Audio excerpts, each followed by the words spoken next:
क्या पढ़ रहे थे बताओ? सर सर्किट सॉल्व करने के लिए जो आप बता रहे थे ना, कुछ मेथड्स होती हैं जैसे स्ट्रेट वायर लगा देते हैं उसे। हाँ, हम लोग पढ़ रहे थे ग्रोथ ऑफ करंट। क्या पढ़ रहे थे बेटा? Growth of current in an LR circuit.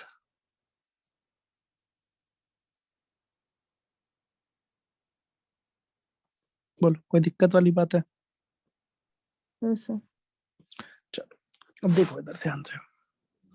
हमने ये पढ़ लिया था कि अगर हमारे पास एक एल है और एक आर है और एक बैटरी लगी हुई है, कितने ईएमएफ की? ई। तो इसमें जो करंट होती है I as a function of time, वो होती है आई नॉट वन माइनस ई की power minus t by tau. याद है? Yes sir. यहाँ पर आई नॉट होता है ई बाई आर और टाउ कितना होता है? L by R. I hope इतना याद होगा आपको। Yes sir. अब मान लीजिए आपसे दो चीजें और पूछी जाती हैं इसके अंदर, है ना? दो चीजें और पूछी जाती हैं। वो दो चीजें क्या क्या पूछी जाती हैं एग्जाम्पल के तौर पे? मान लो आपसे पूछा जाता है कि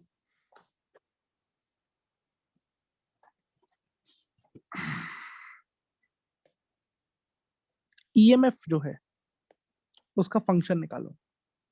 किसका फंक्शन निकालो बेटा? ईएमएफ का। तो ये जो इंडक्टर है इसमें कितना ईएमएफ क्रिएट होगा? L d I by D t. ये पढ़ा है अपन ने कि नहीं? Yes sir. तो मुझे चाहिए L d I by D t. तो इसका मतलब हो गया L into d by D t of I. और आई है आई नॉट वन माइनस ई की पावर माइनस का टी अपॉन टाउ। कोई दिक्कत वाली बात? No sir.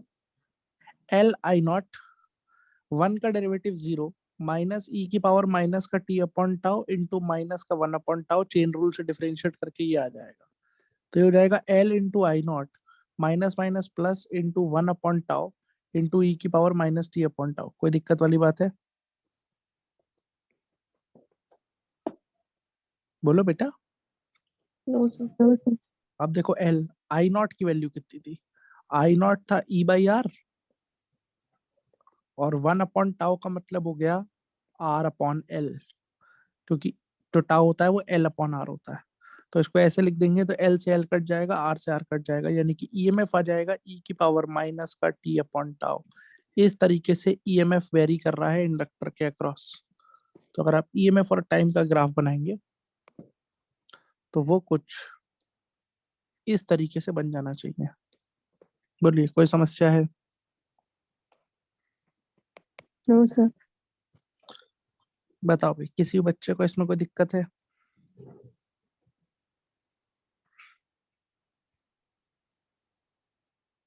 है क्या दिक्कत?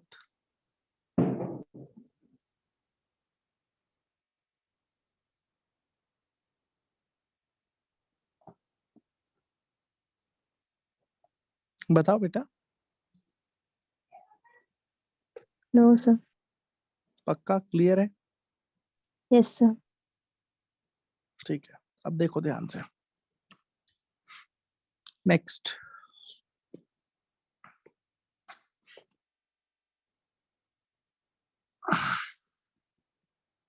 आपको ट्रिक्स याद है? शुरुआत में क्या करते थे? शुरुआत में इंडक्टर हटा के क्या कर देते थे? ओपन कर देते थे। और इन्फिनिटी पे? Straight wire. तो मान लो एक क्वेश्चन ऐसा आ जाता है पेपर में,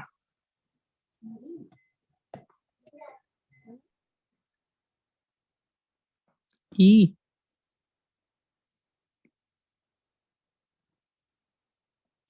are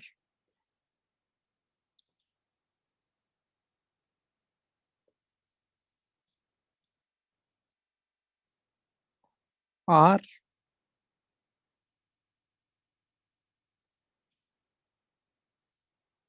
L are,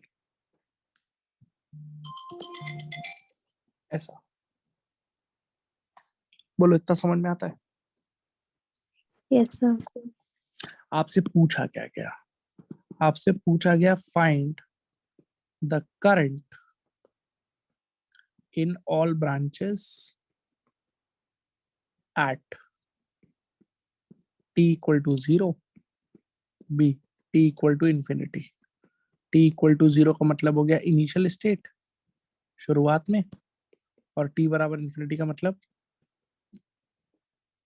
final state. कोई दिक्कत वाली बात है? No sir.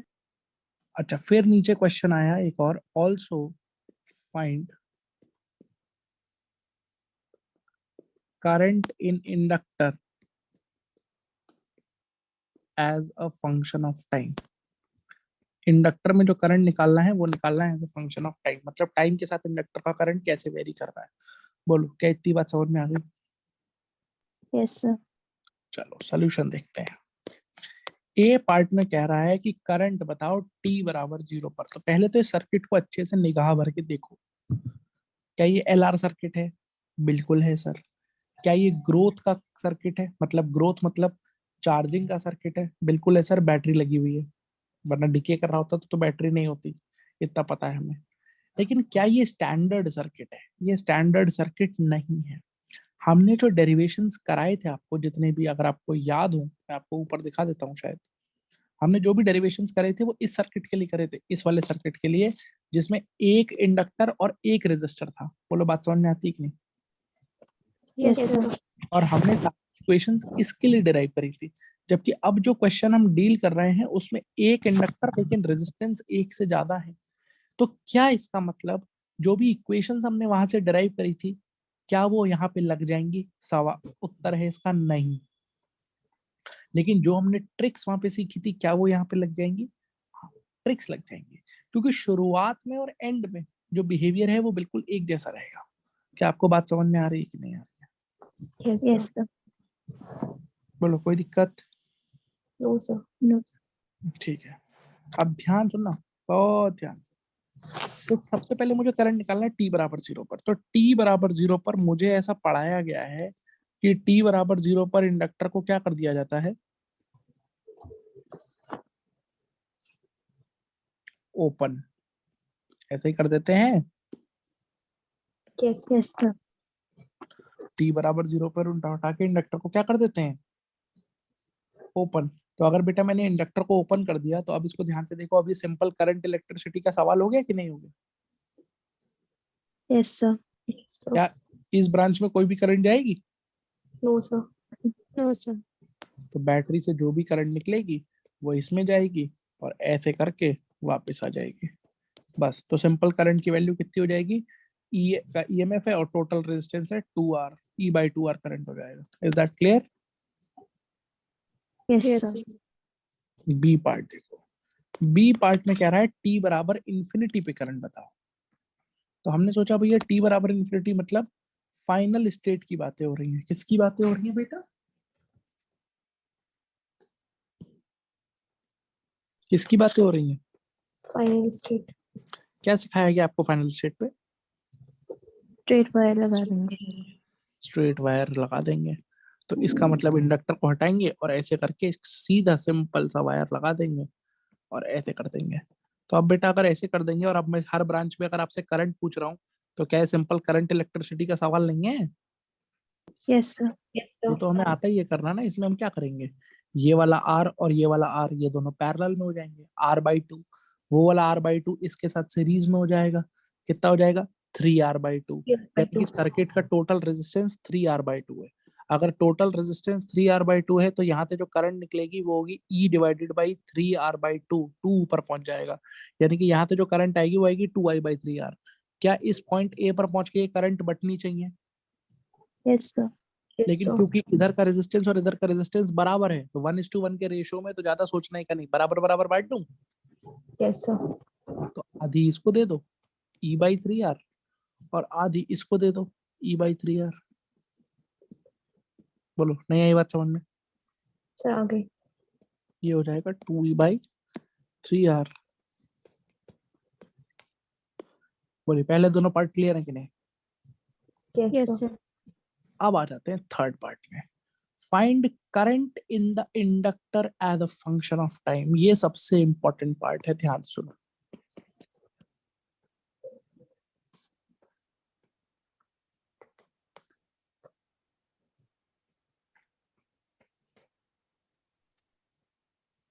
चलो, जो पूछूंगा उसको बताना।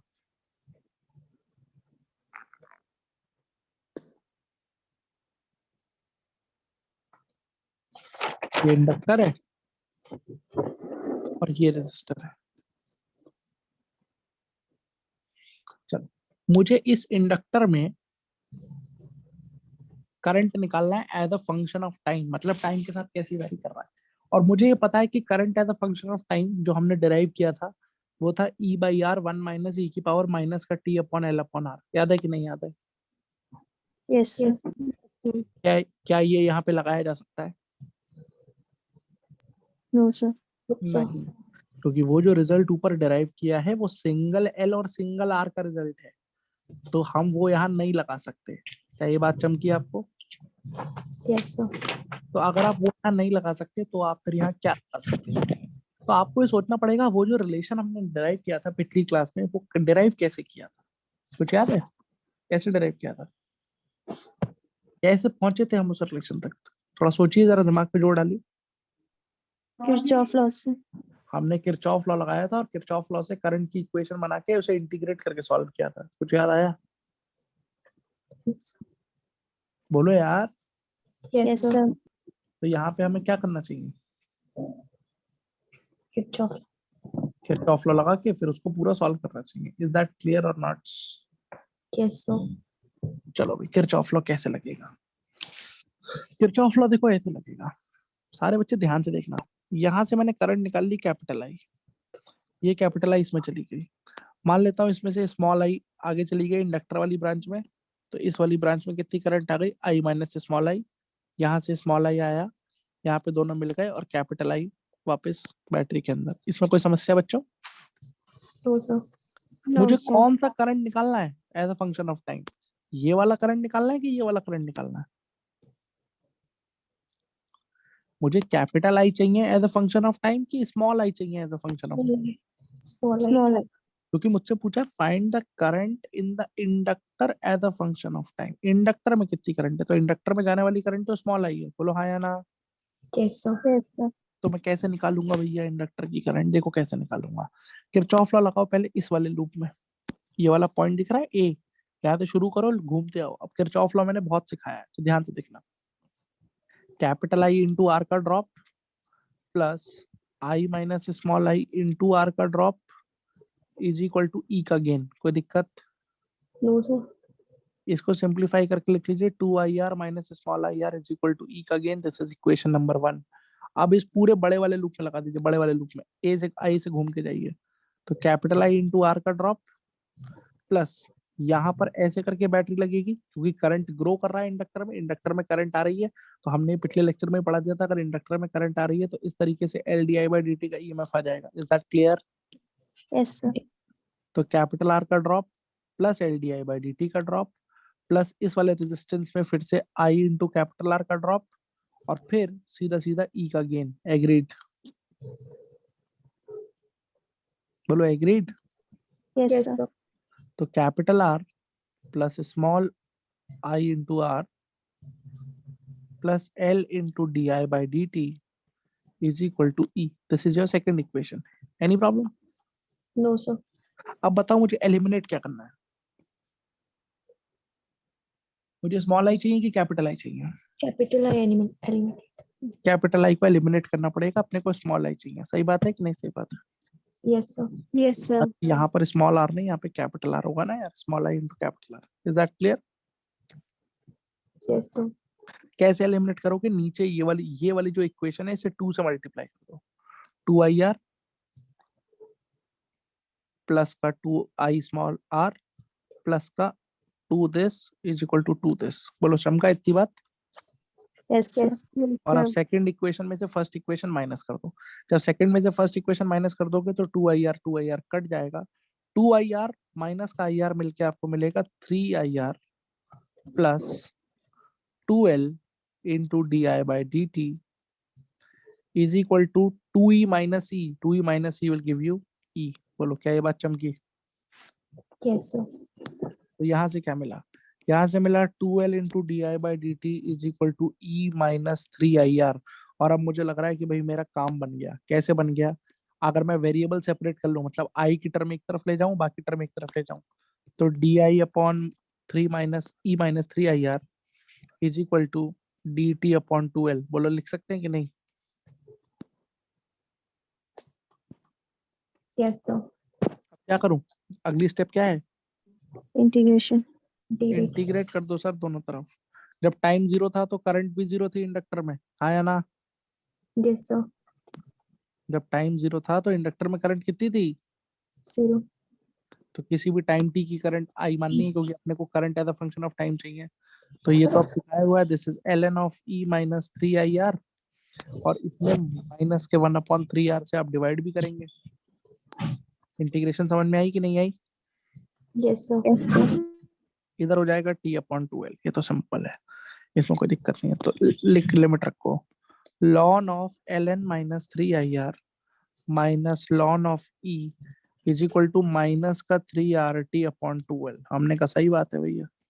ln of e minus 3IR upon e is equal to minus का 3RT अपॉन 2l। यहाँ से मिला 1 minus 3IR upon e is equal to e की पावर माइनस का 3RT अपॉन 2l। तो यहाँ से मिला 3IR upon e is equal to 1 minus e की पावर माइनस का 3RT अपॉन 2l। और यहाँ से मिला I is equal to e by 3R 1 minus e की पावर माइनस का 3RT upon 2l। This is your current as a function of time in the inductor। बोलो कोई दिक्कत वाली बात है? No sir. पहले तो ये बताओ यहाँ तक समझ में आया कि नहीं आया? Yes sir. पक्का? Yes sir. अरे पक्का?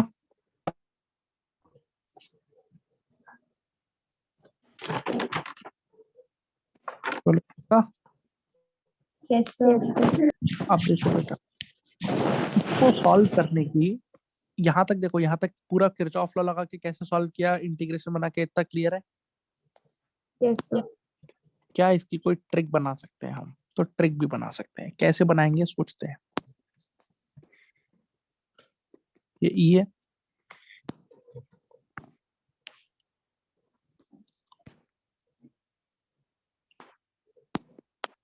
This is R, this is are,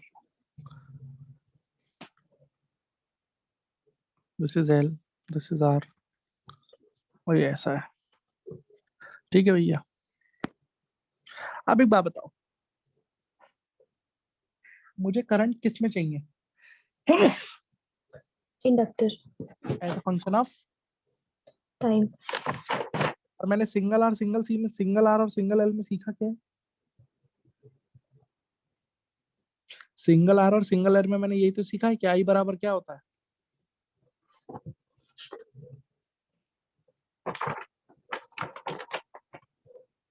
बोलो मानते हो? Yes sir. आप देखो दिक्कत मुझे कहाँ आ रही है। दिक्कत मुझे ये आ रही है कि आई मैक्स जो मुझे सिखाया गया था वो था ई बाई आर, और यहाँ मुझे सिखाया गया था एल बाई आर। यही सिखाया गया था आपको। Yes sir. लेकिन मेरा दिल मुझे गवाही नहीं दे रहा है, क्योंकि मेरा दिल कह रहा है कि मैं I max E by R नहीं लिख सकता, क्योंकि अब यहाँ एक रेजिस्टेंस नहीं है। तब एक रेजिस्टेंस था, अब यहाँ पर 1 2 3 रेजिस्टेंस है। समझे कि नहीं समझे? Yes sir. तो इसका मतलब आई मैक्स में कुछ बदलाव आएगा, और यहाँ पर भी बदलाव आएगा, क्योंकि यहाँ पर एक आर था जब एक रेजिस्टेंस था, लेकिन अब रेजिस्टेंस एक से ज्यादा है, तो आर की जगह भी कुछ और आना चाहिए। मानते हो कि नहीं मानते? Yes sir. तो अब हम एक काम करते हैं, हम एक जुगाड़ निकालते हैं कि नया आई मैक्स कैसे निकाल लें। अगर किसी तरह से मैं नया आई मैक्स निकाल लूं, और किसी तरह से मैं इस आर की जगह निकाल लूं कि भैया इस आर की जगह मुझे क्या लिखना पड़ेगा, क्योंकि एल की जगह तो एल ही रहेगा, तब भी एक ही इंडक्टर था, अब भी एक ही इंडक्टर है। तो अगर आर की जगह मैं ढूंढ लूं कि भैया क्या आएगा, तो मेरा काम बन जाएगा कि नहीं आ जाएगा? Yes sir. तो पहले सोचते हैं आई मैक्स कैसे निकलेगा। पहले सोचते हैं किसको किसको निकालना है। I max. आई मैक्स को दिमाग लगाओ अपना। करंट, करंट कब मैक्सिमम होगा? जब रेजिस्टेंस कम होगा। इस सर्किट में करंट कब मैक्सिमम होगा बेटा? टी बराबर 0 पे कि टी बराबर इन्फिनिटी पे?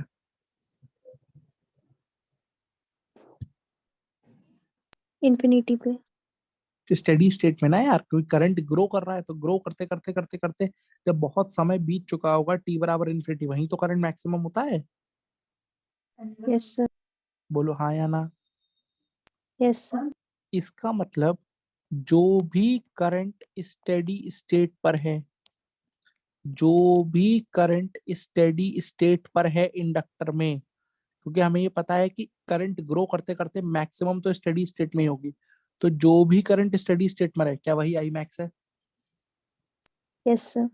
और स्टेडी स्टेट पर जो करंट है वो हमने बी पार्ट में सॉल्व करी है। देखो इस बी पार्ट हमने सॉल्व करी है, बताओ बी पार्ट में इंडक्टर में कितनी करंट है, ध्यान से देखो। 2E/3R।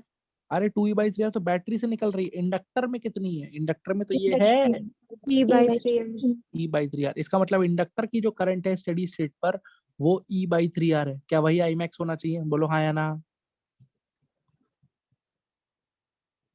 और अब देख के अच्छा लग रहा है कि हाँ सर अब लग रहा है, क्योंकि हमने जब सॉल्व किया था तो यहाँ पर E/3R ही आ रहा था, हमको यहाँ से भी E/3R ही दिखा। बोलो समझ आई कि नहीं आई?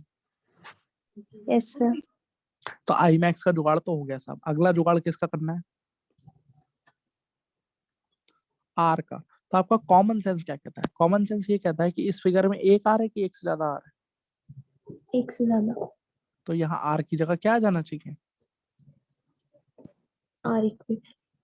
एल तो एक ही है तो एल की जगह एल रखो, बट आर क्योंकि एक से ज्यादा है तो आर की जगह क्या आ जाएगा, जल्दी बताओ।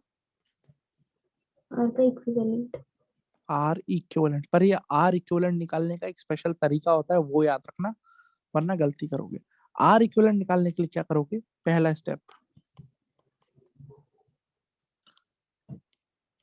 बैटरी को किससे रिप्लेस करोगे? वायर। वायर से।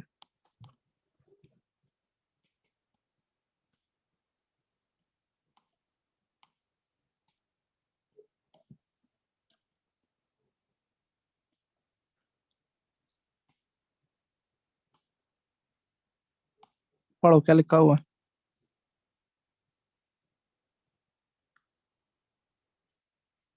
पढ़ो पढ़ो पढ़ो।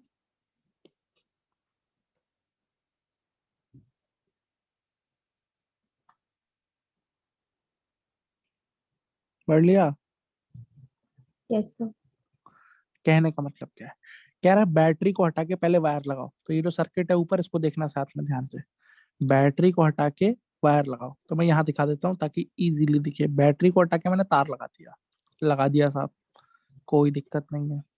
अब क्या करो, बैटरी को हटा के जब आपने तार लगा दिया तो दूसरे स्टेप में लिखा है इंडक्टर को ओपन करके उसके अक्रॉस आर इक्विवेलेंट निकाल लो। इसका मतलब क्या? इसका मतलब है जहां आपका इंडक्टर लगाए ना उस जगह को ओपन कर दीजिए।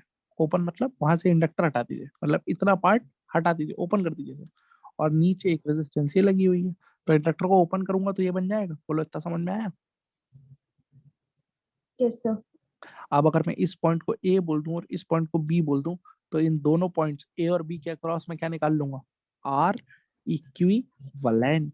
अगर मैं ए और बी के अक्रॉस आर इक्विवेलेंट निकालूं तो ये वाला आर और ये वाला आर दोनों सीरीज में है कि पैरेलल में है?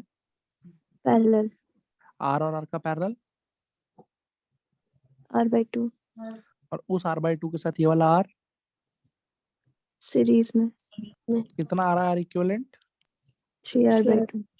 उठा के सारी वैल्यूज रख दूं उसमें? ये सारी वैल्यूज उठा के, मतलब ये वाली वैल्यू उठा के और ये वाली वैल्यू उठा के इसमें रख दूं? Yes sir. तो देखो आई कितना आएगा, आई मैक्स कितना आया था? आई मैक्स था current at steady state which is E/3R। 1 minus ई की पावर माइनस का T upon L upon R की जगह आप कह रहे हो 3R/2 रख दो, तो डिवाइडेड बाई 3R/2। तो क्या होगा?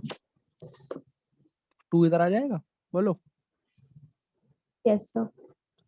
और क्या मैं इसे E/3R 1 माइनस ई की पावर क्या लिख सकता हूँ?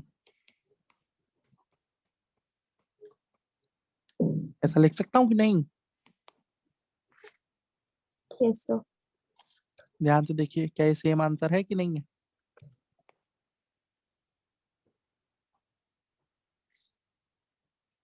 बोलो, क्लियर हुआ?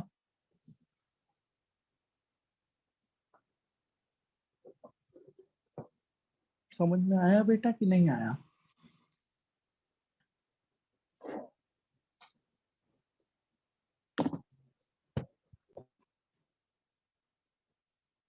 बताओ बच्चों, समझ में आया कि नहीं आया?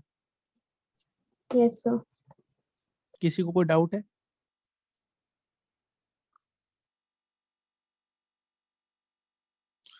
किसी को कोई डाउट है? No sir. पक्का? Yes sir.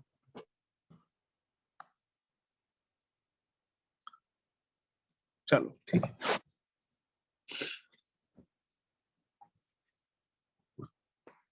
चलो एक इम्पोर्टेंट कॉन्सेप्ट पढ़ो। किसी को डाउट तो नहीं ना? पक्की बात है?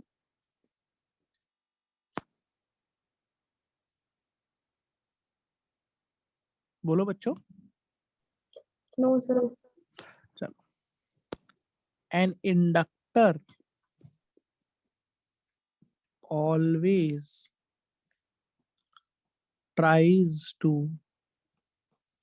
oppose change in flux। पढ़ो क्या लिखा हुआ है।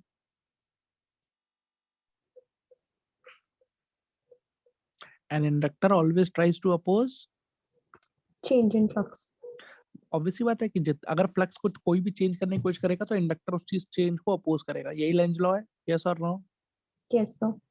अब इसका मतलब क्या है? फ्लक्स होता क्या है इंडक्टर में? फ्लक्स होता है L I.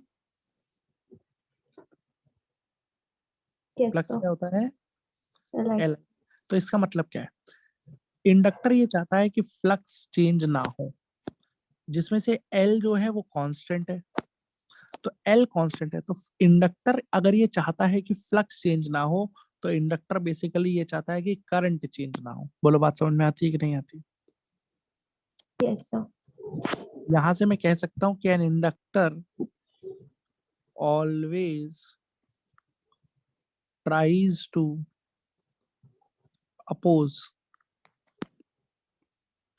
Change in current. Current. क्योंकि हमने एल क्या माना है? यहाँ पे हमने एल को वेरिएबल माना है कि कांस्टेंट माना है?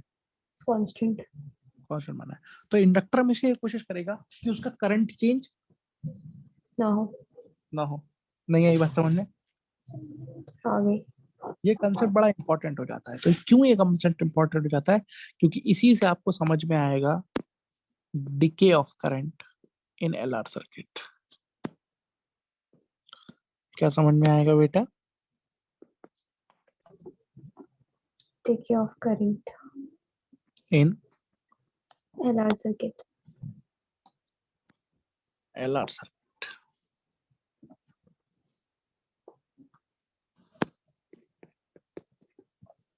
बोलो कोई दिक्कत? No sir. ठीक है। बाकी मैग्नेटिक फील्ड और मैग्नेटिक फील्ड कॉइल पे टॉर्क वगैरह वो सब कंसेप्ट हम ऑलरेडी आपको पढ़ा चुके हैं मैग्नेटिज्म में। याद है ना आपको? Yes sir. Yes sir. ठीक। तो देखो decay of current in LR circuit का क्या मतलब है। आप तो मुझे एक बात बताओ कि मान लो आपके पास एक बैटरी है, ऐसे करके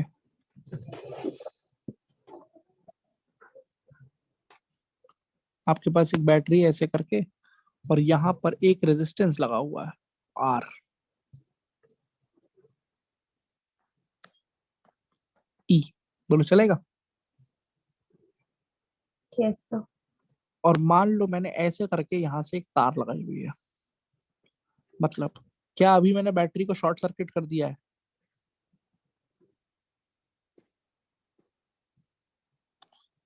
क्या अभी मैंने बैटरी को शॉर्ट सर्किट कर दिया है? No sir. नहीं किया है। क्या रेजिस्टेंस में करंट होगी? Yes sir. भैया एक बात बताओ, बैटरी से जो भी करंट निकलेगी क्या वो इस रास्ते में जा सकती है? No sir. No sir. No sir. इधर जाएगी? Yes sir. Yes sir. कितनी करंट होगी? हाँ यार। E by R. बोलो मानते हो कि नहीं मानते हो? Yes sir. लेकिन अब सोचो, जैसे ही मैं इस स्विच को क्लोज करूंगा ऐसे करके, अब रेजिस्टेंस में कोई करंट होगी?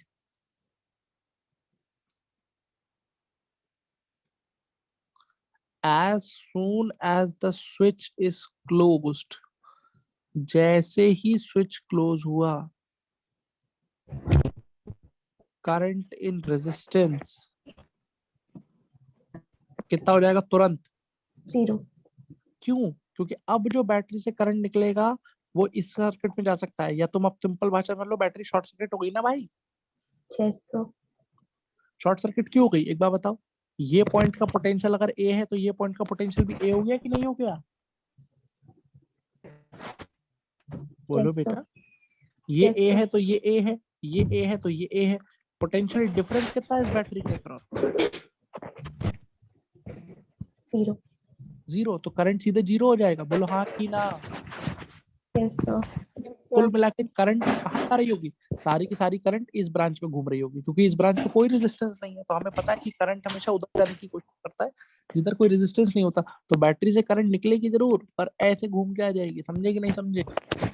सर उस ब्रांच का भी तो पोटेंशियल सेम है, फिर करंट कैसे फ्लो करेगी? बेटा वो तो तार है ना, तार। किरचॉफ पहले शुरू में समझाया था ना ये बात, कि जब हम इस पॉइंट का और इस पॉइंट का पोटेंशियल सेम ले लेते हैं और तब भी बोल देते हैं इसमें करंट फ्लो कर रही है। क्यों करते हैं? क्योंकि तारों की रेजिस्टेंस नेग्लेक्ट करके चलते हैं। याद आया?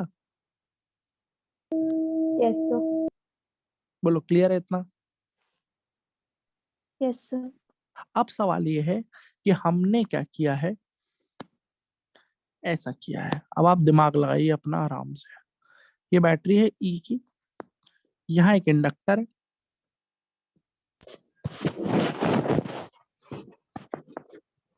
ये आर है। जो मैं लिखूंगा आप उसको बताएंगे सोच समझ के। यहाँ पर इस तरीके से एक स्विच लगा दिया।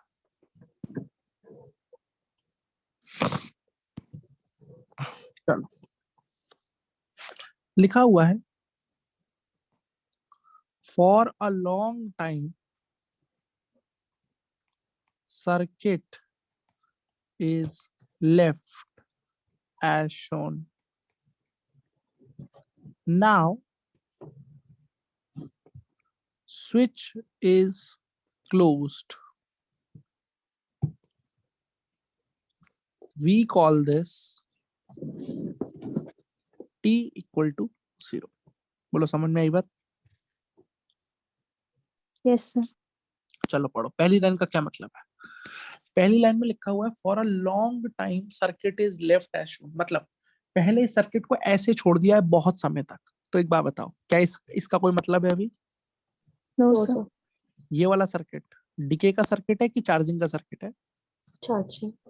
चार्जिंग का सर्किट है, बैटरी लगी हुई है, एल और एक सिंगल एल और सिंगल आर है, और इसे बहुत लंबे टाइम तक छोड़ दिया। इसका मतलब क्या ये अपनी स्टेडी स्टेट पहुंच चुका है? Yes sir. अगर स्टेडी स्टेट पहुंच चुका है तो इंडक्टर तार की तरह बिहेव कर रहा है। इंडक्टर तार है, इसका मतलब इसमें करंट है ई बाई आर की। स्टेडी स्टेट में यही करंट होती है ना, ई बाई आर। बोलो हाँ यार। Yes sir. कोई दिक्कत? No sir. Sorted? Yes sir. हमने इस चीज को क्या बोला है?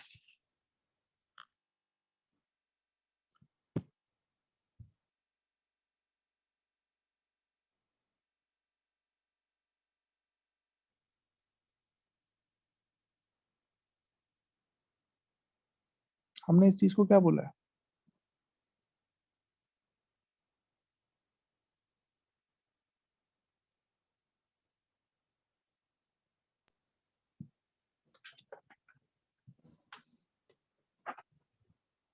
Initial state.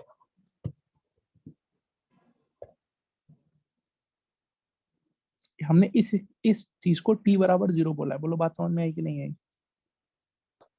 Yes yes sir. तो t बराबर 0 पे इंडक्टर में करंट कितना है सोच के बताओ भैया। t बराबर 0 पर यहाँ पे करंट फ्लो कर रही है, मानते हो कि नहीं मानते हो? Yes sir. कितनी करंट फ्लो कर रही है? ई बाई आर, इसे मैंने आई नॉट बोल दिया क्योंकि सर्किट को मैंने बहुत लंबे समय तक छोड़ा था और स्टेडी स्टेट की करंट ई बाई आर होती है। क्या मुझे इतना पता है? बोलो हाँ या ना। यस सर, यस सर, इस सिचुएशन को मैंने क्या नाम दिया है? Equal to 0। अब मैंने यहाँ पर इस स्विच को क्लोज कर दिया ऐसे करके। अब बताओ बैटरी कोई काम है? नो सर, लेकिन सवाल ये है कि क्या करंट अब झट से जीरो हो जाएगी? जैसे पहले झट से जीरो हो रही थी, क्या अब करंट झट से जीरो हो जाएगी? नो सर, क्यों नहीं? इंडक्टर अपोज करेगा। इंडक्टर का काम ही है कि वो करंट के चेंज को अपोज कर रहा है। बोलो हाँ या ना। यस यस सर, तो करंट अगर घटने की कोशिश करेगी तो इंडक्टर खुद में एक उसको सपोर्ट करता हुआ ईएमएफ क्रिएट कर लेगा, L d I by D T. क्या ये बात समझ में आई कि नहीं आई? यस सर, यस सर, और वो उस करंट को सपोर्ट करने की कोशिश करेगा। वो कहेगा भाई मैं तुरंत नहीं गिरने दूंगा, मैं कोशिश करूंगा कि भाई मैं तुम्हें मेंटेन करके चलूं। यानी कि करंट घटेगी तो सही, पर अचानक से घटेगी कि धीरे धीरे घटेगी? धीरे धीरे घटेगी। अब तुम्हारा एक सवाल ये हो सकता है, सर इंडक्टर की इतनी औकात कैसे है कि इंडक्टर करंट को घटने दे रहा? तो बेटा इंडक्टर के पास एनर्जी है कि नहीं? यस सर, यस अगर सर, आप सोचिए तो आपने इंडक्टर को पहले से पूरा चार्ज कर रखा है, पहले से इंडक्टर में ई बाई आर की करंट है। तो अगर इंडक्टर में पहले से ई बाई आर की करंट है, और हमने लास्ट लेक्चर में पढ़ा था इंडक्टर के अंदर हाफ एल आई स्क्वायर की एनर्जी होती है, कुछ कुछ याद आया? यस सर, यस तो अगर हाफ एल आई स्क्वायर की एनर्जी होती है बेटा, तो इन दैट केस अगर हाफ एल आई स्क्वायर की एनर्जी है तो इंडक्टर के अंदर पहले से करंट है, तो एनर्जी है कि नहीं है? यस सर, तो बैटरी की तरह बिहेव करने के लिए उसे क्या करना पड़ेगा? एनर्जी होनी चाहिए उसके पास, जो है उसके पास। क्या ये फंडे बिल्कुल अच्छे से क्लियर हो गए? यस सर, तो अगला सवाल, क्या करंट, बस इतना फील करके बता दो, क्या करंट लगातार घट जाएगी कि धीरे धीरे घटेगी? धीरे धीरे। धीरे धीरे घटेगी। क्या ये बात चमकी? यस सर, तो आप देखते हैं कि करंट कैसे घटेगी। तो ये सिचुएशन सर्किट की किस टाइम पर है? टी बराबर 0 पे। बोलो पक्की बात है? यस सर, यस आप देखते हैं किसी भी टाइम पर सिचुएशन क्या हो, किसी भी जनरल टाइम पर करंट क्या होगा। तो पहला सवाल, किसी भी जनरल टाइम पर जो भी करंट होगा, जो भी करंट यहाँ पे फ्लो कर रहा होगा, मान लो आई करंट फ्लो कर रहा है, या आई नॉट से ज्यादा होगा, आई नॉट से कम होगा? कम हो, कम होगा। कम होगा मतलब करंट ये घट रही है। तो अगर करंट घट रही है तो इंडक्टर में जो ईएमएफ होगा वो ऐसे आएगा, L d I by D T, support करता हुआ लेंज लॉ के हिसाब से। यस सर, अब आप कहोगे सर आपने ये वाली बैटरी क्यों नहीं बनाई है? क्यों नहीं बनाई है बैटरी? इसका कोई काम है? नो सर, शॉर्ट सर्किट हो चुकी है। यहाँ तक चमका कि नहीं चमका?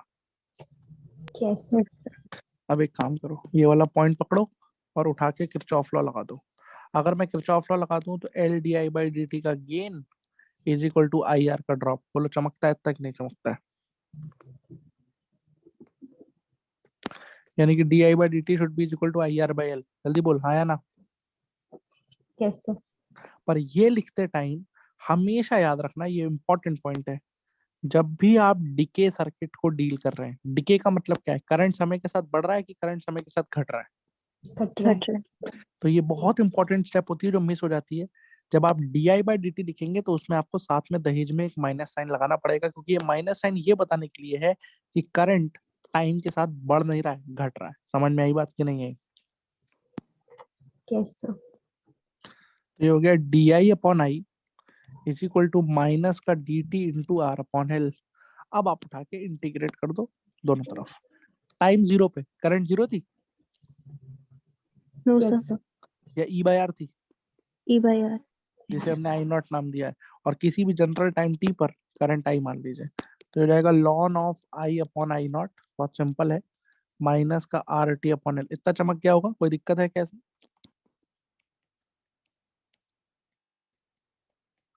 बोलो यार कोई दिक्कत है? नो सर, तो ये आ गया आई बराबर आई नॉट।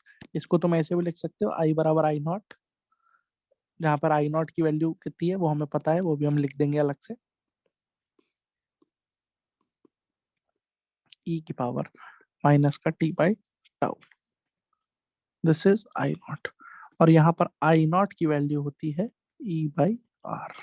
तो करंट आपको दिख रहा है एक्सपोनेंशियली बढ़ रहा है कि एक्सपोनेंशियली घट रहा है? घट रहा है।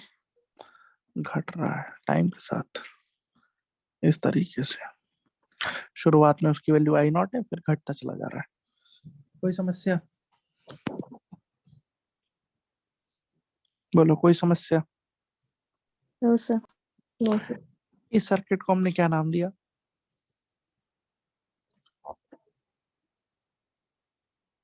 इस सर्किट को हमने क्या नाम दिया?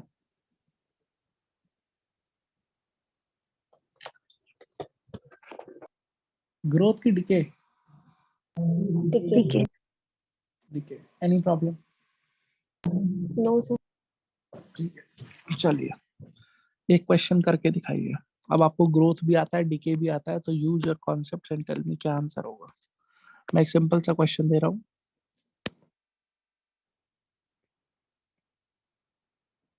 एक बैटरी लगी हुई है 12 वोल्ट की।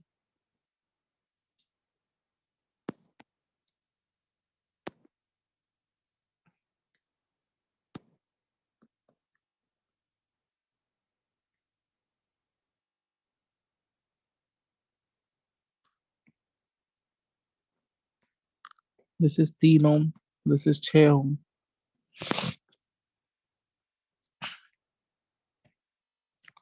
दिस इज 6 ओम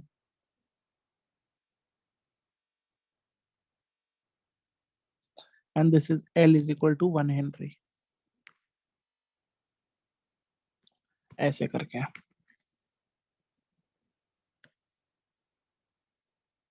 बोलो भाई, कोई दिक्कत है?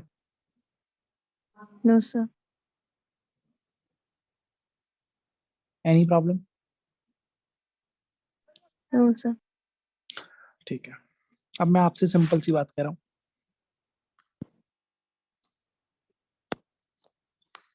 Switch is closed at t बराबर 0। switch is closed at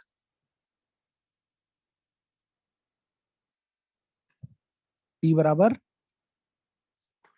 0। find current in all branches। जरा निकालिए, करंट निकालिए सारी ब्रांचेस में।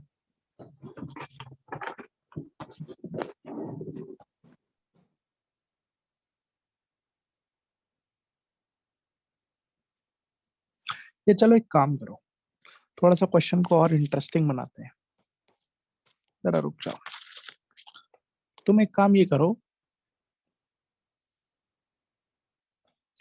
तुम ऐसे बोलो कि एस, ये जो स्विच है, is closed for a long time and then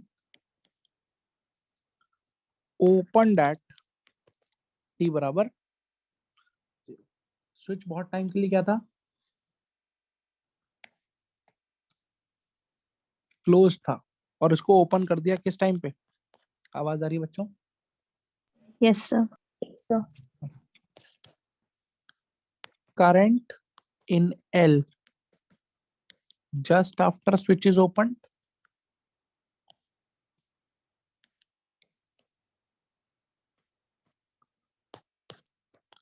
Current in L long after switch is opened। निकाल के दिखाओ, ट्राई करो। अब ये क्वेश्चन आपको बहुत कुछ सिखाएगा और ऊपर आपने जो कंसेप्ट सीखा है उसको अप्लाई करना सिखाएगा।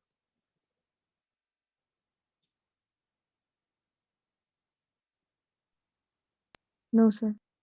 चलो सीखो फिर। क्या लिखा हुआ है पढ़ो। S is closed for a, long time. मतलब ये स्विच बहुत लंबे टाइम तक किसमें पड़ा हुआ है? बहुत लंबे टाइम तक किसमें पड़ा हुआ है? क्लोज कर रखा है अपन ने, बोलो हाँ या ना? Yes sir. तो ए पार्ट को देखते हैं। देखो, आपको सिर्फ शब्द पकड़ने हैं और कंसेप्ट को लगाना है। ये 12 वोल्ट की बैटरी, यहाँ 3 ओम का रेजिस्टेंस है, यहाँ 6 ओम का रेजिस्टेंस है, यहाँ 9 ओम का रेजिस्टेंस है, और यहाँ 1 हेनरी का इंडक्टर है। अब तुम ऐसे समझो ना, जो दे रखा है वो करते चले जाओ। वो कह रहा है ये वाला स्विच हमने क्लोज करके रखा है, थोड़ी सी देर के लिए कि बहुत देर के लिए। बहुत देख ले। तो अगर ये बहुत देर के लिए क्लोज्ड है तो ये डीके सर्किट है कि चार्जिंग सर्किट है, पहचानो। चार्ज। ये एक चार्जिंग सर्किट है जो कि अपनी किस में पहुंच चुका है, स्टेडी। स्टेडी स्टेट में। बोलो हाँ या ना। Yes yes sir. सर। कैसे पता है स्टेडी स्टेट है? क्योंकि क्वेश्चन में लिखा है कि भैया बहुत लंबे टाइम तक हमने क्लोज करके रखा है। यस और नो? Yes sir. तो जरा देख लेते हैं फिर क्या हो रहा होगा।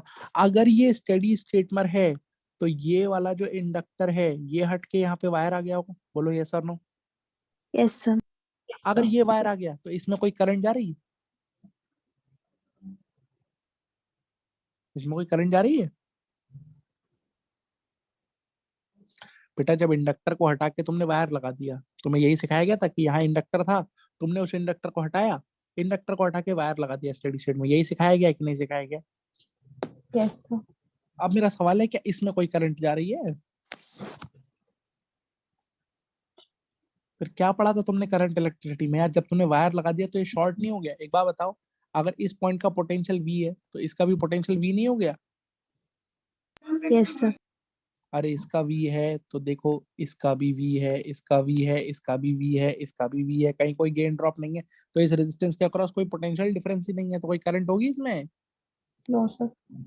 तो ये शो पीस है, इसे भी हटा दूं यस सर। तो ये भी हट गया, तो ऊपर वाले कौन बचे? दो। 3 और 6 3 और 6 सीरीज में पैरेलल में? पैरेलल। पैरेलल में। तो 3 और 6 मतलब कितनी करंट आ रही होगी?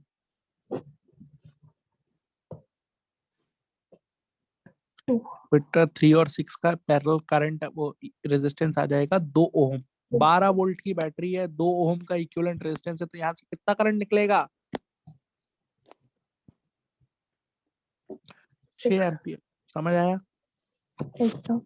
अब ये जो 6 एम्पियर है यहाँ पे बटना चाहिए कि नहीं बटना चाहिए? Yes sir. और आपको डिवाइड करना सिखाया गया, 6 एम्पियर में से 4 एम्पियर इधर चला जाएगा, 2 एम्पियर इधर चला जाएगा। बोलो समझ आया? Yes sir. Yes sir.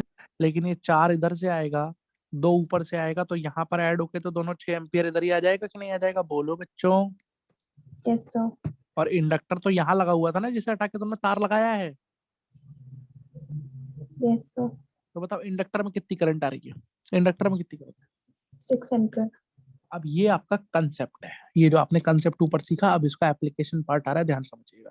Inductor में कितनी करंट है? 6 एम्पियर। 6 एम्पियर। कब? जब स्विच बहुत टाइम तक क्या था? जब Close. स्विच बहुत टाइम तक क्या था? क्लोज। तो इसको पहले मेरी भाषा को समझो, मुझे बताओ, क्या तुम ये समझ पा रहे हो कि स्विच बहुत टाइम तक क्लोज था, तो स्विच को ओपन करने से जस्ट पहले, स्विच को ओपन करने से जस्ट पहले, ठीक है, स्विच को ओपन करने से जस्ट पहले इंडक्टर में कितनी करंट थी?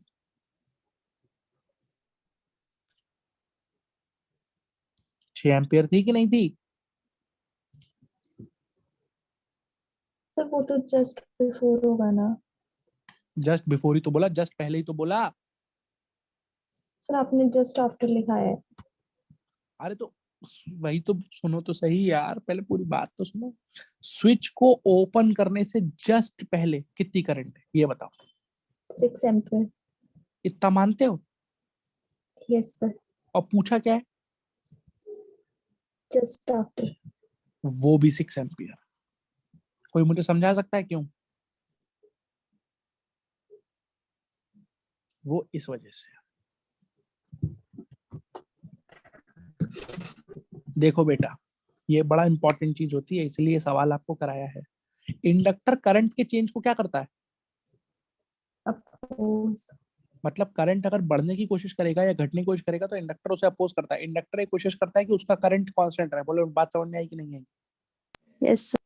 तो आप इस चीज को समझो, आप इस चीज को समझो कि इंडक्टर में जो करंट t बराबर 0 पर है, क्या वही करंट t बराबर 3 सेकंड पर भी कही जा सकती है? बोलो हाँ या ना। Yes sir. नहीं कही जा सकती, उतनी देर में तो चेंज हो जाएगी। 3 सेकंड बड़ा इंटरवल होता है बेटा, बोलो हाँ या ना। Yes, sir. लेकिन इंडक्टर में जो करंट t बराबर 0 पर है, क्या वही करंट 0.00001 सेकंड पे भी होगी? बोलो हाँ या ना। Yes, sir. Yes, sir. तो स्विच खोलने से जस्ट पहले और जस्ट बाद, जस्ट पहले और जस्ट बाद के बीच का टाइम इंटरवल बहुत ज्यादा है कि बहुत छोटा है? बहुत छोटा। उस बहुत छोटे से टाइम में क्या करंट में बहुत ज्यादा चेंज आया होगा? No sir. क्योंकि जो इंडक्टर होता है वो करंट को घटने तो देता है, लेकिन धीरे धीरे घटने देता है। ये भी समझा था अपन ने कि नहीं समझा था? Yes, sir. तो उस छोटे से टाइम में तो इंडक्टर अपने करंट को कांस्टेंट ही रखेगा, उस छोटे से समय के अंदर करंट में कोई ज्यादा चेंज नहीं आएगा। तो इसका मतलब स्विच को खोलने से जस्ट पहले इंडक्टर में 6 एम्पियर का करंट था, तो स्विच को खोलने के जस्ट बाद भी कितना करंट होगा? 6 एम्पियर। 6 एम्पियर। क्या ये बात समझी कि नहीं समझी? Yes sir. Just after will be equal to, this will be equal to 6 ampere. Just before, ये जस्ट बिफोर के बराबर आ जाएगा। क्या ये आपको समझ में आया ये पार्ट? सारे बच्चे जल्दी बताओ। Yes, sir. आप सुनो सेकंड पार्ट में क्या कह रहा है। करंट बताओ इंडक्टर में long after switch is open, मतलब तुमने स्विच खोल दिया है और स्विच खोलने के बाद भी बहुत टाइम बीत चुका है। तो बहुत टाइम बीत चुका का मतलब क्या है कि स्विच खुल चुका है और बहुत टाइम बीत चुका है, यानी कि एक बार फिर से स्टेडी स्टेट आ चुकी है कि नहीं आ चुकी? Yes, sir. बंद स्विच की कि खुले हुए स्विच की? खुले हुए स्विच की। ए पार्ट में आपने बंद स्विच की स्टेडी स्टेट डिस्कस करी है, बी पार्ट में आप किसकी स्टेडी स्टेट डिस्कस करेंगे? ओपन। ओपन स्विच की। तो फिर से सोचो, स्विच खुला हुआ है भैया, तो अगर स्विच खुला हुआ है तो ये 3 ओम है, ये 6 ओम है, ये 9 ओम है। स्विच खुला हुआ है तो इसका मतलब बीच में आप कोई तार नहीं है, स्विच आपने ओपन कर दिया है और स्टेडी स्टेट आ चुकी है। तो स्टेडी स्टेट आ चुकी है, इसका मतलब इंडक्टर लगा दे कि इंडक्टर की जगह तार लगा दे? इंडक्टर की जगह तार। तो ये करंट, ये क्वेश्चन हो गया कि नहीं हो गया? बोलो हाँ या ना। Yes, sir. तो अब तो सिंपल है यार, ये तो काफी सिंपल हो गया। कैसे सिंपल हो गया? 3 और 9 सीरीज में, 3 और 9 का सीरीज 12, वो वाला 12 इस 6 के साथ पैरेलल में, 12 और 6 का पैरेलल 4 ओम की टोटल रेजिस्टेंस है। तो 4 ओम की टोटल रेजिस्टेंस और 12 वोल्ट की बैटरी, 3 एम्पियर का करंट निकलेगा। इतनी बात चमकी कि नहीं चमकी? Yes sir. अगर 3 एम्पियर का करंट निकलेगा तो इसमें कितना करंट जाएगा? 12 और 6 की 2 ब्रांच है, तो आपको दिख रहा होगा इसमें 1 एम्पियर जाएगा, इसमें 2 एम्पियर जाएगा। ये डिवाइड करना मैंने सिखाया हुआ है। क्लियर है कि नहीं क्लियर है? Yes, sir. Yes sir. तो जहां इंडक्टर लगा है उस बेचारे में कितनी करंट जा रही है? बोलो 2 ampere. 2 एम्पियर। तो what is the current answer to the second part? 2 ampere. अब बताइए, कोई डाउट है तो पूछिए। एक बच्ची ने अभी बीच में पूछा था कि सर वो तो जस्ट बिफोर होगा, आपने जस्ट आफ्टर पूछा है। क्या आपका डाउट क्लियर हो गया? Yes, sir. और बताओ, और किसी को कोई डाउट है?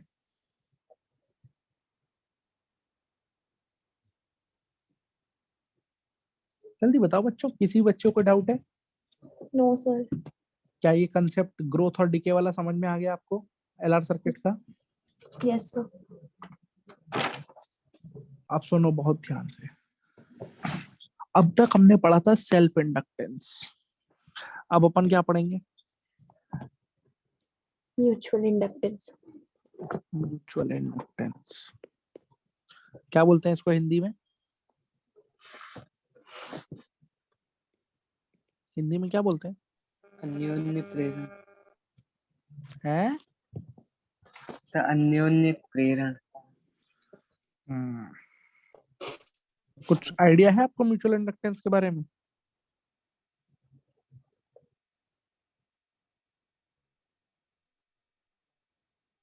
है नहीं है? Yes, sir.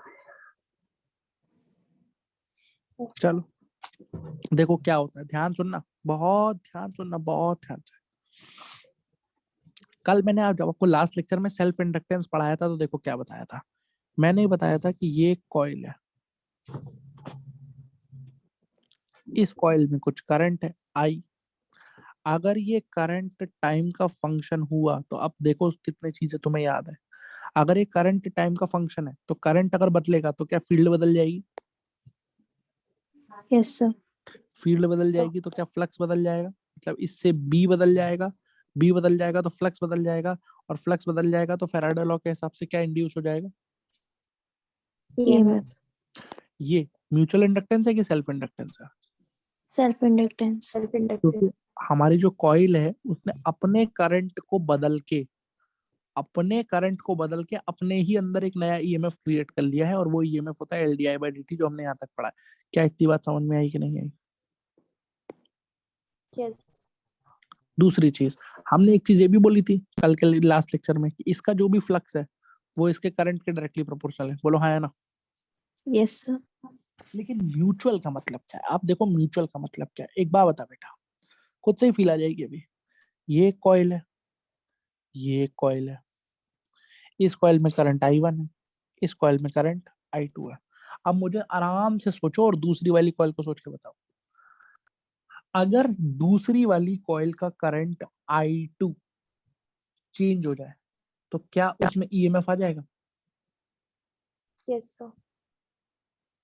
अगर दूसरी वाली कॉइल का करंट I2 चेंज हो जाए तो क्या उसमें ईएमएफ आ जाएगा? yes sir, फ्लक्स बदल जाएगा, हाँ या ना?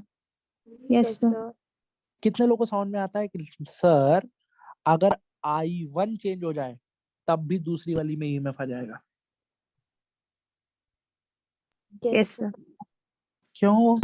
क्योंकि बेटा जो दूसरी वाली कॉइल का सेंटर है वो I1 के लिए एक्सेस का पॉइंट हो गया कि नहीं हो गया, कुछ एक्स दूरी पर? बोलो हाँ या ना? Yes, sir. तो जो I1 वाला करंट है, पहली कॉइल का करंट है, ये भी तो दूसरे के सेंटर पे, दूसरे के केंद्र पे कुछ ना कुछ मैग्नेटिक फील्ड क्रिएट कर रहा होगा कि नहीं कर रहा होगा? Yes, sir. क्या होती है वो मैग्नेटिक फील्ड? आपने पढ़ी हुई है, mu naught I1 R square upon 2 R square plus x square की पावर 3/2। इज दैट क्लियर और नॉट? Yes, sir. तो अगर I1 बदला तो क्या वो फील्ड बदलेगी कि नहीं बदलेगी? Yes, sir.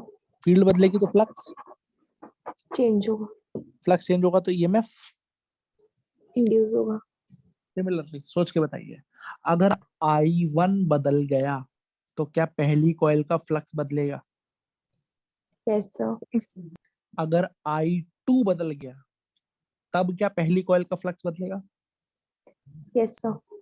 यानी कि पहली कॉइल का फ्लक्स अपने करंट से भी बदल रहा है और पड़ोस वाले के करंट से भी बदल रहा है। जो खुद की वजह से बदल रहा है वो सेल्फ इंडक्टेंस, जो दूसरे की वजह से बदल रहा है वो म्यूचुअल इंडक्टेंस। म्यूचुअल मतलब एक दूसरे में। क्या ये बात समझ में आई कि नहीं आई? Yes, sir. तो तुम बताओ, क्या मैं ऐसा कह सकता हूँ कि पहली कॉइल का फ्लक्स पहली कॉइल के करंट के डायरेक्टली प्रोपोर्शनल है? सत्यवचन। Yes, sir. अगर इसमें मैं प्रोपोर्शनलिटी साइन हटाऊं तो क्या लगाऊंगा? Constant. L1I1, क्योंकि ये म्यूचुअल की बात हो रही है कि सेल्फ की बात हो रही है? self, सिमिलरली दूसरी कॉइल का फ्लक्स दूसरी कॉइल के करंट के डायरेक्टली प्रोपोर्शनल है। सही बात है कि नहीं? Yes, sir. तो अगर इसमें मैं हटाऊं तो क्या लगाऊंगा? सेल्फ लगाऊंगा कि नहीं लगाऊंगा? Yes, sir. सेल्फ, दूसरी कॉइल का सेल्फ इंडक्टेंस। लेकिन अब तुम आराम से दिमाग पे जोर डालो और मुझे ये बताओ, क्या तुम्हें ये समझ में आता है कि मैं ये भी कह सकता हूँ कि पहली कॉइल का फ्लक्स दूसरे के करंट के डायरेक्टली प्रोपोर्शनल है? Yes, sir. क्योंकि अगर दूसरे का करंट बढ़ेगा तो दूसरे का फ्लक्स तो बढ़ेगा ही बढ़ेगा, पहले का भी फ्लक्स बढ़ेगा। क्या ये बात चमकी? Yes, sir. कोई भी बच्चा, किसी को डाउट है या समझ में आ रहा है? बोलो बच्चों, समझा कि नहीं समझा? yes sir, So, अब अगर मैं यहाँ प्रोपोर्शनलिटी साइन हटाऊं तो क्या एल लिखना सही है? ये सेल्फ इंडक्टेंस की बात हो रही है कि म्यूचुअल की बात हो रही mutual. है? तो यहाँ पर आप जो लिखते हैं वो होता है एम। क्या लिखते हैं? एम। और इस एम को बोलते हैं कोएफिशिएंट ऑफ म्यूचुअल इंडक्शन। क्या बोलते हैं बेटा इसको? Coefficient of mutual induction. इसकी यूनिट होती है हेनरी। क्या यूनिट होती है बच्चों इसकी? हेनरी। जो सेल्फ इंडक्टेंस की यूनिट होती है वही इसकी यूनिट होती है हेनरी।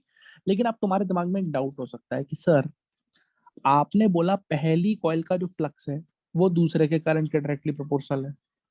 हम ये भी तो कह सकते थे कि जो दूसरी कॉइल का फ्लक्स है वो पहली के करंट के डायरेक्टली प्रोपोर्शनल, कह सकते थे कि नहीं? Yes sir. Yes. तो क्या इस केस में अगर मैं प्रोपोर्शनलिटी कांस्टेंट लगाता तब सेल्फ आता कि म्यूचुअली आना चाहिए था? म्यूचुअल। Mutual.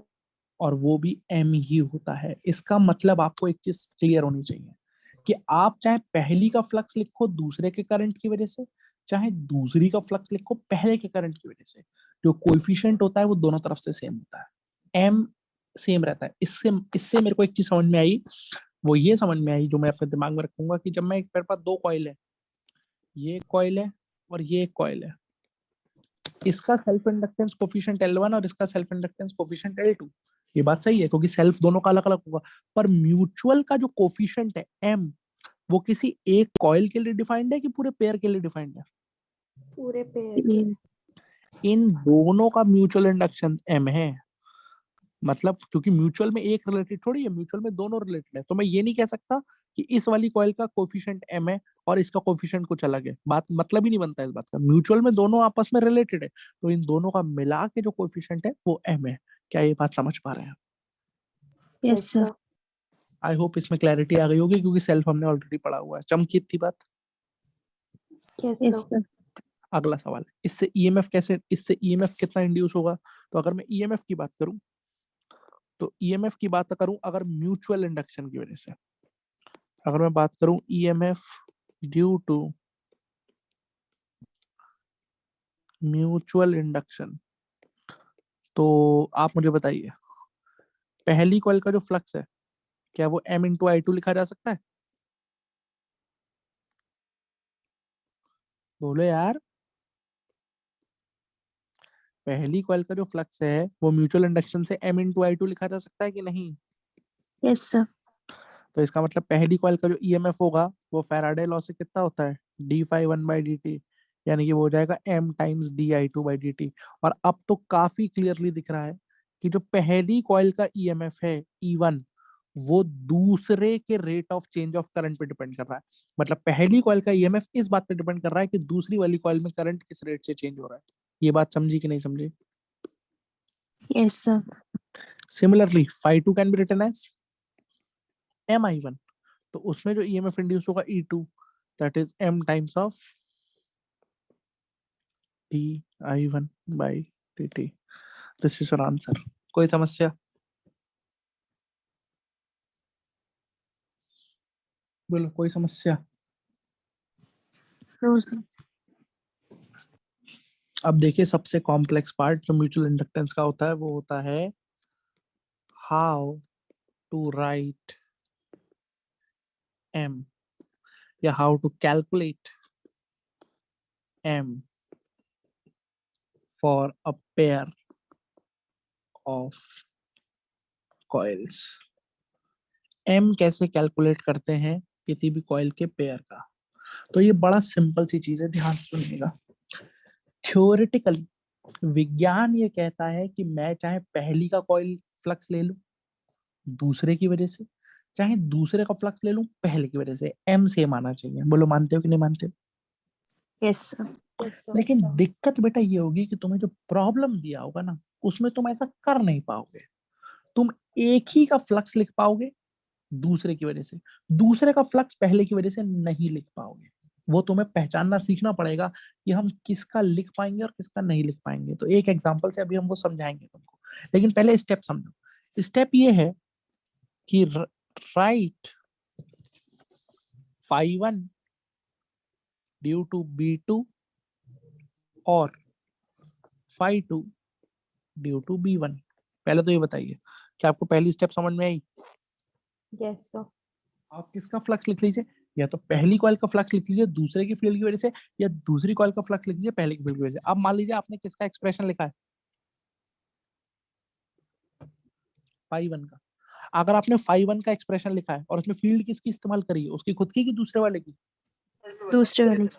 तो अगर दूसरे वाले की इस्तेमाल करिए तो उसमें दूसरे वाले की करंट का टर्म आएगा कि नहीं आएगा? Yes, sir. Yes sir. उस दूसरे वाले की करंट के टर्म को छोड़ के जो माल मसाला होगा वो एम होगा। बोलो चमका कि नहीं चमका? Yes, sir. Yes sir. इसी प्रकार से अगर मैंने दूसरे वाले का फ्लक्स लिखा है, phi2 का फ्लक्स लिखने जा रहा हूं मैं, तो मैं फील्ड इस्तेमाल करूंगा पहले वाले की। इसका मतलब जब मैं इसका एक्सप्रेशन लिखूंगा तो उसमें पहले वाले की करंट का एक टर्म आएगा, उस पहले वाले की करंट के टर्म को छोड़ के जो माल मसाला होगा वो मेरा एम होगा। इज दैट क्लियर और not? Yes, sir. Yes, sir. बस इतना करना होता है। समझ में आया कि नहीं आया? Yes, Yes, और sir. मैंने क्या बताया अभी? मैंने बताया थ्योरेटिकली विज्ञान के तहत मैं दोनों चीजें कर सकता हूँ। मैं पहली का फ्लक्स भी लिख सकता हूँ दूसरे की वजह से, मैं दूसरी का फ्लक्स भी लिख सकता हूँ पहले की वजह से। उत्तर सेम आना चाहिए, पर जो क्वेश्चन पेपर में आएगा उसमें तुम दोनों काम कर नहीं पाओगे। तुम एक ही का लिख पाओगे दूसरे की वजह से, और वही पहचानने में आपको दिक्कत होगी कि हम किसका फ्लक्स लिख सकते हैं और किसका नहीं लिख सकते हैं। तो क्या शुरू करें? yes, sir. चलिए एक एग्जांपल देखिए, इसी से क्लियर हो जाना चाहिए आपको, अगर क्लियर होना होगा तो। मान लीजिए एक कॉइल दे रखी है ऐसे करके, एक कॉइल दे रखी है ऐसे करके। अब इस वाली कॉइल की रेडियस ए है और इस वाली कॉइल की रेडियस बी है। आपसे कहा है कैलकुलेट एम। क्या निकालो इनका? एम। समझ में आती है बात? बोलो समझ में आती है? Yes, Yes, sir. sir. और साथ में दे रखा है ए बी से बहुत छोटा है, मतलब अंदर वाली कॉइल की जो रेडियस है वो बी से बहुत छोटी है। मेरा पहला सवाल, क्या मुझे इन कॉइलों में करंट दे रखी है? No, sir. No, sir. कोई मुझे समझा सकता है क्यों नहीं दे रखी है? क्योंकि एम पूछा है, एम क्वेश्चन देख लो, एम पूछा है। कोई मुझे बता सकता है कि क्यों नहीं दे रखी है? अभी ऊपर आंसर बताया मैंने इसका, यहाँ पे छुपा हुआ है इसका आंसर, जस्ट ऊपर देखो। सर मैग्नेटिक फील्ड लिखेंगे, उससे आ जाएगी। अरे जब करंट ही नहीं दे रखा तो मैग्नेटिक फील्ड कैसे लिखेंगे? तुम्हें एम निकालना है। एम मतलब क्या निकालना है? म्यूचुअल इंडक्शन को कोएफिशिएंट निकालना है। लेकिन कॉइलों में करंट नहीं दे रखी है कि किस कॉइल में कितनी करंट है, क्यों नहीं दे रखी है ये समझाओ। सोचो बच्चों। अच्छा चलो मैं हिंट दूं, एक बात बताओ बेटा। मान लो इसमें करंट I1 थी और मान लो इसमें करंट I2 थी। जब नहीं दे रखी तो मैंने मान ली, तो या तो मैं इसका फ्लक्स लिखूंगा ड्यू टू पहले वाले का करंट, या फिर मैं पहले वाले का फ्लक्स लिखूंगा ड्यू टू दूसरे करंट। यही सिखाया गया कि नहीं सिखाया गया? Yes, sir. Yes, लेकिन sir. बेटा जब मैं एम कैलकुलेट करूंगा तो जब मैं फ्लक्स का एक्सप्रेशन लिखूंगा उसमें मुझे करंट को लेना है कि करंट की टर्म को छोड़ देना है? बेटा मैंने क्या सिखाया, जो फ्लक्स का एक्सप्रेशन होगा उसमें करंट की टर्म को छोड़ के जो चीज लिखी होगी वो एम होगा। समझे कि नहीं समझे? Yes, Yes, sir. sir. तो आंसर में करंट की टर्म आएगी कि नहीं आएगी? सोचो। नहीं नहीं। आएगी। No, तो sir. करंट इसलिए नहीं दिया है क्योंकि करंट की टर्म आएगी नहीं आंसर में, तुम करंट कुछ भी मान लो। नहीं समझा आप भी? समझ गए sir. अगर मैं सेकंड कॉइल का फ्लक्स लिखूं तो सेकंड कॉइल के फ्लक्स में 1 के करंट की टर्म आएगी, लेकिन वो 1 के करंट की टर्म मुझे आंसर में काउंट करनी है कि उसे छोड़ के जो माल मसाला है वो काउंट करना है? उसे छोड़ के. Yes, तो sir. करंट की छोड़ के। काउंट ही नहीं करनी है बेटा, तो इसलिए करंट नहीं दे रखी। बोलो पहली बात समझ में आई कि नहीं आई? Yes, Yes. sir. तो अब आगे बढ़ते हैं। अब एक काम करते हैं, क्योंकि करंट हमें दे नहीं रखी है, एम हमें निकालना है, तो हम भैया कुछ करंट मान लेते हैं। हमारे घर की खेती है मान लो, बाहर करंट I1 मान लो, अंदर करंट I2 मान लो। बोलो हाँ या ना? Yes, sir. चलो बताओ किस कॉइल का फ्लक्स लिखोगे, अंदर वाली का कि बाहर वाली का? बाहर वाली का। बाहर वाली का फ्लक्स लिखोगे तो फील्ड किसकी इस्तेमाल करोगे? अंदर वाली. तो तुमने कहा फ्लक्स आउटर का लिखूंगा, तो आउटर का जो फ्लक्स होगा अंदर वाली फील्ड की वजह से, क्या वो field of inner into area of outer होगा? बोलो हाँ या ना? अरे फ्लक्स क्या होता है बेटा? बी डॉट ए होता है, बी ए कॉस थीटा। अब ये आपको खुद से फील होना चाहिए, मैग्नेटिक फील्ड भी अंदर है, एरिया वेक्टर भी अंदर है, तो थीटा तो 0 डिग्री है, cos 0 1 हो गया। चमका इतनी बात की नहीं चमके? Yes, sir. Yes, sir. मैं फ्लक्स किस कॉइल का लिख रहा हूँ? Outer. यानी कि मैं देखना चाहता हूँ कि इस आउटर कॉइल के एरिया में से, इस एरिया में से, आउटर कॉइल के एरिया में से कितनी फील्ड पास हो रही है, लेकिन मैं फ्लक्स लिख रहा हूँ due to the field of the अंदर वाली, तो फील्ड में अंदर वाली की लूंगा। क्या ये बात चमकी कि नहीं चमकी? Yes, sir. Yes, sir. अब बताओ बेटा अंदर वाली की फील्ड कितनी होगी? अंदर वाली कॉइल में अगर करंट I2 है, अंदर वाली कॉइल में करंट अगर I2 है, तो फील्ड उसकी mu naught I2 upon 2A होगी कि नहीं होगी? बोलो हाँ या ना? Yes, sir. Mu naught I upon 2R होती है फील्ड। और एरिया एरिया कितना लेंगे बोलिए? pi square. Pi square. और इसको मैं 5 आउटर की जगह 5 1 कर देता हूँ, क्योंकि मुझे पता है आउटर रिंग 1 है, आउटर रिंग 1 है। तो अब बताओ, तुमने जो 5 1 का एक्सप्रेशन लिखा, इसमें कौन सी टर्म छोड़नी है मुझे? कौन सी टर्म छोड़नी है? I वाली. I1 I2 छोड़ना है ना, फ्लक्स 1 का लिख रहा है, बोलो हाँ। Yes sir. Yes Yes sir. sir. तो इसको छोड़ के I2 को छोड़ के क्या ये पूरा माल मसाला लिखा है कि नहीं लिखा है? Yes sir. Yes. तो क्या ये M होना चाहिए कि नहीं होना चाहिए? Yes. Yes sir. पहले बताओ, समझ में आया कि नहीं आया? Sir, आ गया. हाँ, अब पेपर में जाओगे गलत हो जाएगा क्वेश्चन, दिस रॉन्ग आंसर। क्यों? मैं उल्टा सिखाता हूँ तुम्हें। देखो, एक दूसरे बच्चे ने कहा मैं उल्टा करूंगा सर, मैं फ्लक्स किसका लिखूंगा? मतलब मैं फ्लक्स किसका लिखूंगा? अंदर वाली. तो जब अंदर वाली का लिखूंगा तो फील्ड किसकी लूंगा? बाहर वाली. बाहर. एरिया तो अंदर वाले का ही लोगे, बोलो नहीं यही बात समझ में? Yes sir. तो अब हम Yes sir. फ्लक्स किस कॉइल का लिख रहे हैं? फर्स्ट कॉइल का कि सेकंड कॉइल का? Second. सेकंड कॉइल का। फील्ड जब आप आउटर वाले की लेंगे तो आउटर वाले में करंट I1 है, तो उसकी वजह से जो फील्ड आएगी क्या वो म्यू नॉट I1 अपॉन 2 भी आएगी सेंटर पे? बोलो हाँ या ना? Yes sir. And what is the area? Pi square. Pi a square. इसमें से कौन सी टर्म छोड़नी है? अगर आप सेकंड का फ्लक्स लिख रहे हैं तो कौन सी टर्म छोड़नी है? I1. I1. I1 को छोड़ के ये लिखा हुआ है pi a square upon 2b। Yes sir. Yes तो sir. ये एक्सप्रेशन तो बता रहा है कि ये m है, बोलो नहीं आई बात समझ में? Yes sir. ऊपर से निकाला हुआ m और नीचे से निकाला हुआ m सेम है अलग अलग है? अलग अलग. जबकि m तो सेम आता है, नहीं आई बात समझ में? Yes sir. तो अब इन दोनों में से एक आंसर सही है, एक आंसर गलत है, तो वही आपको सोचना है। और अब आपको समझ में आ गया होगा, मैंने भी थोड़ी देर पहले बोला था ना कि एक फ्लक्स आप लिख पाओगे और एक फ्लक्स जो आप लिखोगे वो गलत आएगा। सोच के बताओ इसमें से कौन सा आंसर सही है, कौन सा आंसर गलत है। आई नीचे वांट, वाला सही. कितना अच्छा सोच पाते हो। नीचे वाला सही है नीचे वाला सही है, क्या लॉजिक है आपका इसके पीछे? सर, क्योंकि जो आपने मैग्नेटिक फील्ड लिखा है क्योंकि वो सेंटर पे ही होता है ना. अगर हम आउटर वाले की बात करें तो अंदर वाले का जो मैग्नेटिक फील्ड आपने लिखा है वो केवल अंदर वाले के सेंटर के लिए होगा, वो पूरे उसके लिए नहीं होगा.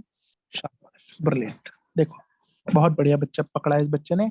देखो ऊपर वाले में जब हमने फ्लक्स लिखा आउटर का, आउटर मतलब हमने इस पूरे एरिया का फ्लक्स लिखा है, बोलो मानते हो कि नहीं मानते? Yes sir. फील्ड किसके लिए? फील्ड किसके Inner. लिए? Inner वाली. अंदर वाले की। और अंदर वाले की जो आपने फील्ड ली है, ये जो फील्ड लिखी है ये तो सिर्फ उसके सेंटर पे होती है, बोलो यस और नो? Yes sir. तो क्या इस पूरे एरिया के लिए यही फील्ड वैलिड है? No sir. ये फील्ड तो सिर्फ सेंटर पे वैलिड है, मानते हो कि नहीं मानते हो? Yes sir. जबकि मैंने तो इसे निकाल के पूरे एरिया पाई बी स्क्वायर से मल्टीप्लाई कर दिया, जबकि वो फील्ड तो सिर्फ और सिर्फ सेंटर पे है होती है। तो अगर वो पूरी की पूरी फील्ड उस एरिया के लिए वैलिड ही नहीं है तो मैं मल्टीप्लाई कैसे कर रहा हूँ? इसका मतलब ये अप्रोच गलत हो गई। बोलो समझ आया कि नहीं आया? Yes sir. Yes. दूसरे वाले केस में ऐसा ट्रू क्यों है? दूसरे वाले केस में फील्ड किसकी ले रहा हूँ? आउटर वाले. तो तुम कहोगे सर जो आउटर की फील्ड आपने लिखी है mu naught I1 upon 2b, है तो वो भी सेंटर पे, है तो वो भी, Center पे. फिर आपने इस पूरे एरिया से मल्टीप्लाई कैसे कर दिया? तो क्या आपको समझ में आता है कि ये पूरा एरिया एक तरीके से सेंटर ही है? क्योंकि क्वेश्चन में यहाँ पे ये कंडीशन दे रखी है, ए बहुत छोटा है बी से, नहीं आई बात समझ में? Sir, आ यस गई. सर. तो अगर ए बहुत छोटा है इसका मतलब ये एरिया बहुत बड़ा है कि बहुत छोटा है? छोटा है. तो ये पूरा एरिया ऑलमोस्ट सेंटर ही माना जा सकता है कि नहीं माना जा सकता है? Yes yes sir. सर. तो इस पूरे एरिया के लिए वो वाली फील्ड वैलिड मानी जा सकती है, लेकिन बाहर वाले पूरे एरिया के लिए अंदर वाली फील्ड वैलिड नहीं मानी जा सकती। इसका मतलब ये सही है और वो गलत है। This is your M. क्या आपकी बात समझ में आई कि नहीं आई? Yes sir. तो आप यहाँ से पेपर में क्या हमें सर इतना सोचना पड़ेगा? नहीं सोचना पड़ेगा। आपको सिंपल सा जुगाड़ बता देता हूँ। जब भी इस तरीके का क्वेश्चन आए हमेशा छोटे वाले का फ्लक्स लिखना। किसका फ्लक्स लिखना? छोटे वाला. छोटे छोटी वाले वाले का। का. इसमें जो छोटी वाली कॉइल है अंदर वाली उसका फ्लक्स लिखना, उससे जो आंसर आएगा वही सही होगा। बोलो इतना कंसेप्ट चमका कि नहीं चमका तुमको? Yes sir. पक्की बात है? Yes sir. तो अपना होमवर्क नोट करो, 2-3 क्वेश्चन दे रहा हूँ। पहला question, this is outer coil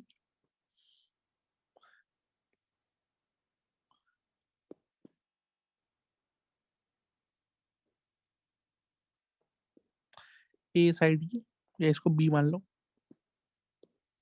और इसके सेंटर पे एक छोटी सी स्क्वायर कॉइल रखी है ए साइड की सेंटर पे। A is very very small as compare to b. क्या निकालना है इसका? M. एम। क्या मैंने करंट दी है कॉइल्स की? No, sir. No sir. But अब आपको पता है क्यों नहीं दी है, समझ में आ गई? Yes, sir. Yes sir. दूसरा क्वेश्चन, ये कॉइल है, कितने रेडियस की? R. एक दूसरी कॉइल है,